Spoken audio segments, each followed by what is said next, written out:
Hello and welcome to the Intel Extreme Masters Katowice. I hope I said that right. I've been practicing for a very long time. I'm your host, Jarrett Kale. I'll be your host today for everything, and for the rest of the tournament, I'll be hosting the StarCraft 2 analysis desk, which is where I'm sitting right now with two unbelievably big-brained guys who know the game way better than me and most of you at home, Kevin QXC Riley and Johan Todd Merlot. Want to say hi, guys? Hey, man. How's it going? Good. We have our first two players. They're already in the lobby. They're getting ready to play for you guys. We have a Protoss from Russia, who I'm not actually that familiar with. His name is Verdi. I'm kind of liquipeating him, trying to find out some information on him. Can you tell us anything about him? I feel like he's one of the newer wave players. Like back when I was playing in Europe a while back, when I started playing StarCraft, he was not yet established on the scene as one of the good players there. But after a while, it seems that seems to be the general consensus. Everybody agrees that Verdi now is one of the solid Protoss in Russia and Europe. So I'm really looking forward to see exactly how he plays here. And I just saw that he's 19, and I don't think I've seen him at too many tournaments before. So we're gonna have to keep that in mind and see exactly how he adapts to tournament play here. He has a really solid record against Zerg, who is the race he's facing in the first round, 65%. His opponent from Poland is Paranoid, who has a 36% win rate against Protoss. Do you know enough about both of the players to make a call on who you think could take the opening game? I mean, Paranoid is definitely the more established player. He's been around in the scene longer. He's on Team Acer. Recently, he went and competed at WCG China, and so he's got a lot more experience behind him. And one of the things about some of those statistics that you don't really see, it's like, well, yeah, Paranoid may have the lower win rate, but he may have also been playing better people.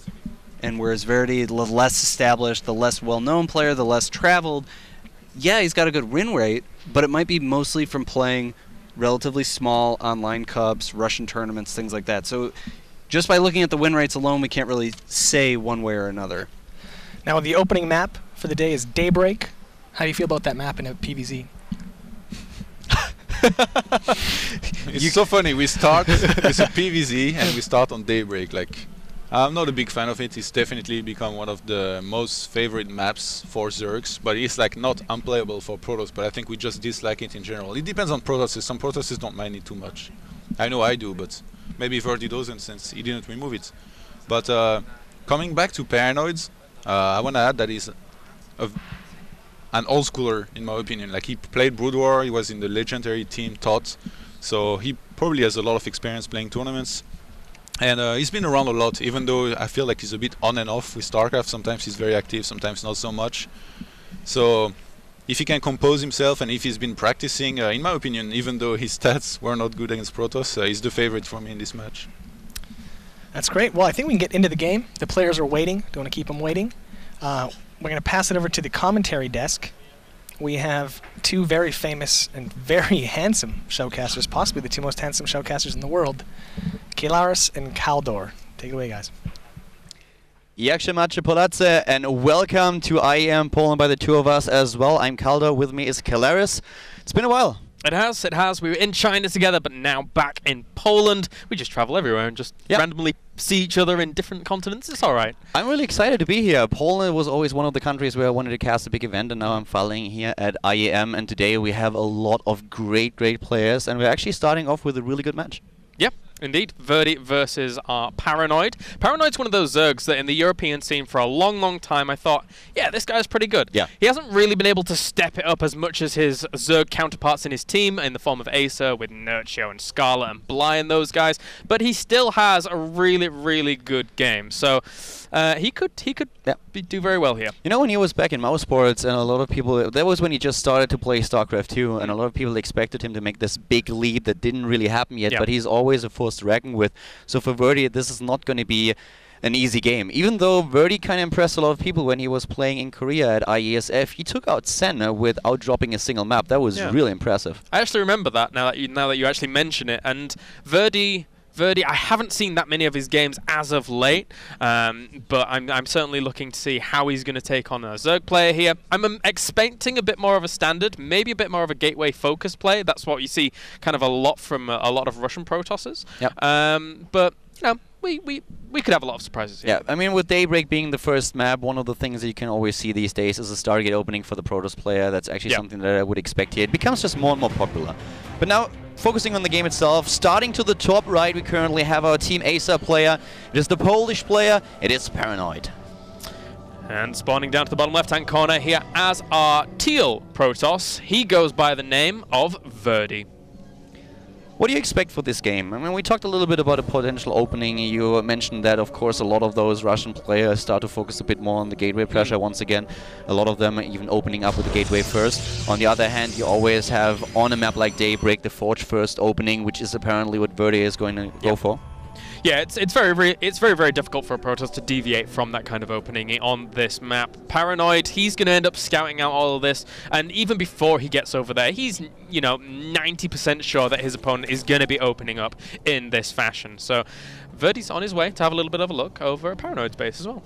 This is one of those maps that has been around for an eternity, and it's always nice to see just maps happening here. It's a map that has been figured out for quite a while, and you have these subtle nuances in play that always come into that can play a big factor. Yeah. We had this in Korea a lot when Parting was playing, and because you know all the scouting patterns that a Protoss player usually goes for, so people have been starting to look really in detail on what a certain person does to act accordingly. Parting never sending out a scouting probe in the early game, so suddenly you have a player like Lino go for a double hatch before pool, trying to abuse that fact. And now we have more of a European match here, of course, at hand, with an interesting timing for the pylon block at the natural expansion of Paranoid. Yeah, and leaves just completely before even anticipating any drones coming out, even trying to block off the third potential. He leaves that completely. So, but I like the point that you bring up about people just eking out these now small little incremental advantages in like scouting patterns and stuff, because for the most part, a lot of people have been playing this game for quite a while now. They've got their build orders down, they're getting their mechanics down. It's now down to those really small details where the game gets very, very exciting. Exactly, and this is of course always about preparation. So in a tournament like this, it limits your abilities to prepare. You might know your opponent a few hours before you have to start, and then you might even be able to catch a VOD and have a quick look at it. But really preparing is so difficult if you're just attending one of the tournaments that runs over the course of 3 days. So you have to be very solid in your matchups, on the maps in particular.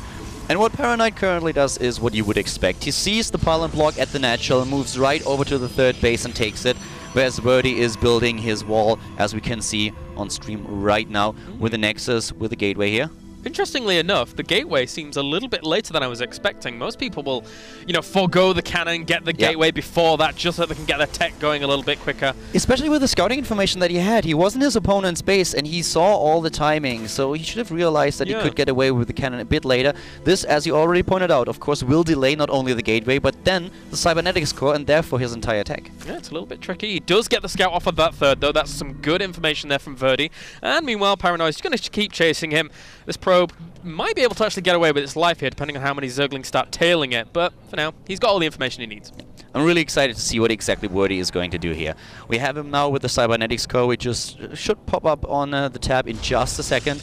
He actually misses it quite a bit. Edibisi pointing out the timing here. He had the minerals, but for some reason he lost precious seconds preparing for it. So depending on what he does, this will definitely affect his build. Just imagine if he goes into an immortal push and lost all these seconds. It's like a subtle thing, but that really affects the game. Yeah, you're right. The knock-on effects that actually can happen here are big. And, for now, Paranoid pokes in. He sees the upgrade going down here from Verdi, so he might be anticipating some kind of timing, and for now we just have more pylons on the way for Verdi, so just keeping him probes pumping, and not much else going on at this point.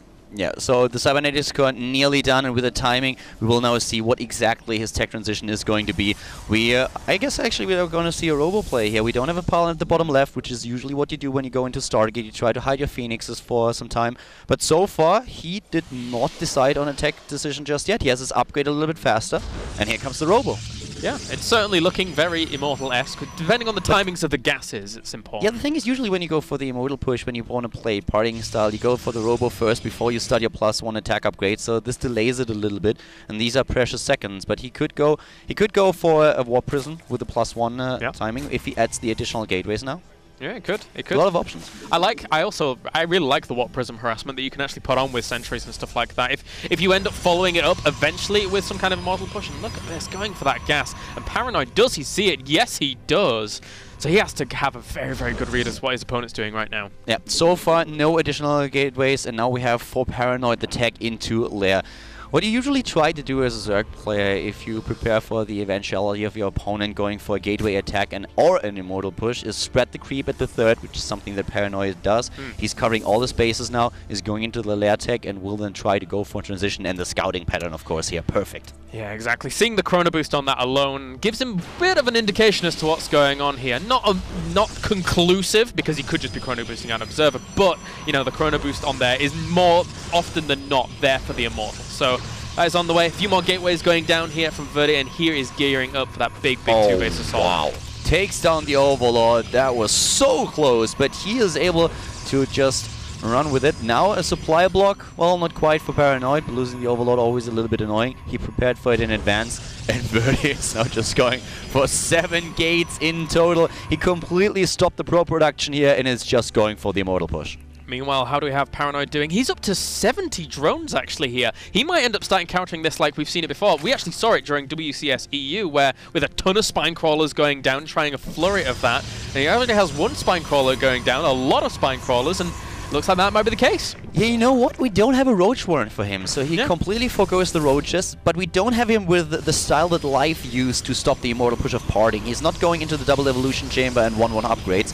He's trying to hit a timing with Mutalisks here. We have him with all these spine crawlers, so he's going for the Spire attack, which is what Nest did when the game when the Immortal push first appeared.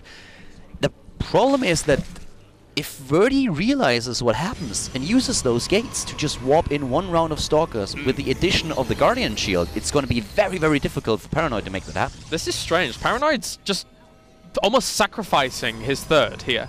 I mean, Verdi moves out, and there's nothing really to defend his third, so he just ends up killing it, surely, and he has to sacrifice. There's something that Life also did against Parting, and if you think about it, it's a very good move. If you see what's coming, you pull the drones back, you lose the third base, but you have this very strong force on the map, and if you then crush your opponent's base or the army, that's all that you have to do. And actually, with how the timings work out and all the time that Verdi loses, I mean, look at that. He's pushing out at 10:30 now with 3 Immortals. So this could actually work out for Paranoid so well. The bank in gas is incredible. He is at 1,700. Wow. What is going on here? Verdi is actually going to push forwards. He doesn't have any Stalkers with this, just 1. But that's a lot of sentries, and actually they don't do too bad against Mutalisks. 6 are now on the way. Paranoid is also expanding up to the top left-hand corner, so he's anticipating some kind of base trade scenario here. But as Verdi pokes forwards, he sees a lot of poking coming back. Verdi needs to take down the third base, I feel, first, but he's trying to move in. 30 Mutalisks are being built, all those spine crawlers doing a lot of damage, taking down sentry after sentry. He needs to focus on the spine crawlers now, but actually I don't think that he will have enough anti-air to crush this Air Force. The Stalker's now coming out here. Verdi trying to get it going. He's Paranoid's 40 supply up there. All the drones are coming off the line as well here to try and deal with this. There's not that many Stalkers left. The Mutalist pushing it back along with the drones. The drones are buffering so nicely. Actually really, really good against Stalkers and Immortals. Verdi is on the verge of defeat here. There you go. GG. Well, that certainly was a quick game that we saw here. I feel that this could have turned out to be a little bit different with the timings that he used, but yeah, I have to say, interesting first game, interesting first map. Yeah, let's send it over to our analysis desk guys, where we'll see what they think. Welcome to the analyst desk. I'm Jared Kale again. We just had our first game of the day, PvZ on Daybreak. Went a little bit like we expected. Pretty straightforward. Some pretty good moves there from Paranoid, though. One thing that we saw was constantly Overlords going into Verdi's base and checking out what he's doing. Checking timings, checking, is he getting +1? Is he adding his Robo? When are his gateways going down? And probably the most important thing here was a strategic decision. There was not a lot of mechanical discrepancy. It wasn't like either player was floating a lot of money and so their army was much bigger. It was Paranoid recognized what Verdi was going for, when he was going to do it, and he reacted appropriately. Okay, I'm trying to reach the key moment of the game that I want to show here for a second. But let me say it out loud. Verdi's build did not make sense this game. Apollo was next to us actually watching, and he was a bit horrified by what was happening. Basically, Verdi, he got +1 pretty early on, but he did not choose to do any pressure with it. He just went for Immortals, and he got them later. He did not add on gates on time, so he couldn't build up his sentry count as well, which you always want to do when you do this kind of attack. So Verdi, he ended up moving not too late, but basically his army composition was not as good as it could have been, and he could have moved out earlier, and he couldn't scout anything because of the build he went to as well. So we're going to take a look exactly at the key moments, in my opinion, in the game now. This is 9 and 10. Paranoid, he saw the Robo very early on here. He has a Ling in position, ready to see anything that will move out from Verdi's base. So he did not see those gates, but you can expect for sure. You could also even see the saturation here, so that tells him whether Verdi wants to go for macro or not. And now, basically Paranoid, he has already realized that there's going to be most likely an all-in coming his way. So he's starting to make a lot of spine crawlers. He's going to add a Spire, and he already knows that when the Protoss will be about to reach this base here, he will just transfer all the drones and go for the Mutas and play the base trade style, or just defend here if he has to.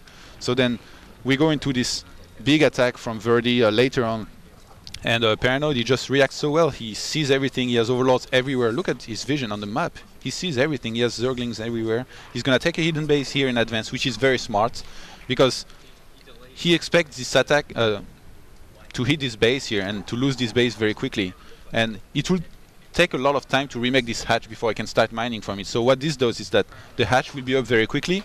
Once he's done dealing with this attack, he can just transfer drones there and start mining and get a lot of money out of this. Right.